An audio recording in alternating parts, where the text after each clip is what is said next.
Credit Suisse dan seorang mantan karyawan dinyatakan bersalah oleh Pengadilan Kriminal Federal Swiss karena gagal mencegah pencucian uang. Putusan pengadilan itu pertama terjadi dalam pengadilan pidana atas salah satu bank utama di Swiss. Persidangan mencakup kesaksian tentang pembunuhan dan uang tunai yang dimasukkan ke dalam koper.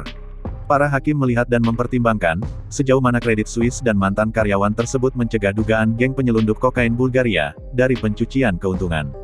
Pencucian uang dilakukan melalui Credit Suisse dari tahun 2004 hingga 2008. Namun, baik Credit Suisse maupun mantan karyawan tersebut membantah melakukan kesalahan.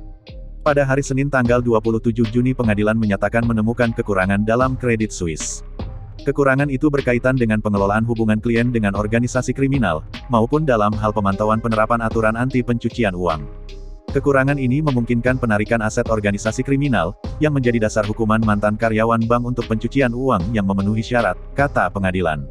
Credit Suisse menghadapi denda 2 juta franc Swiss atau 2,1 juta dolar.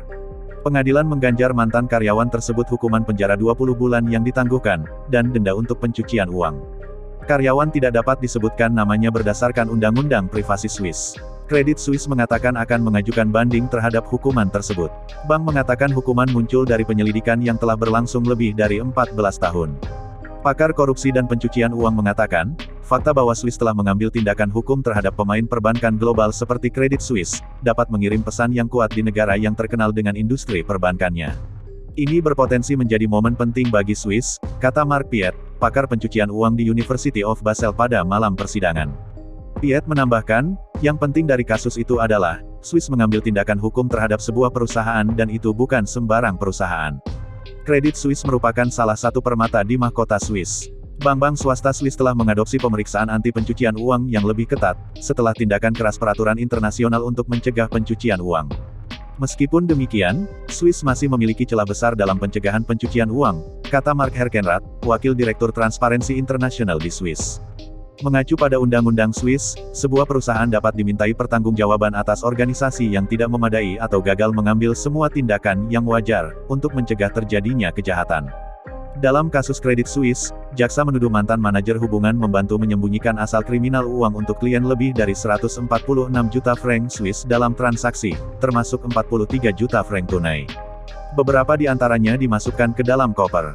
Manajer hubungan, yang meninggalkan Credit Suisse pada 2010, tidak berada di ruang sidang pada hari Senin tanggal 27 Juni.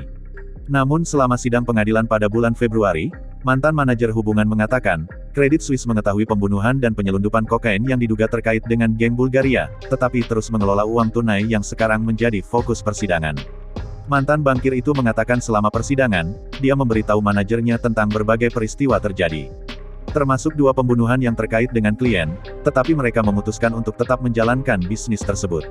Bank mengatakan bahwa mantan pegulat Bulgaria, Banev dan lingkarannya menjalankan bisnis yang sah di bidang konstruksi, persewaan dan hotel.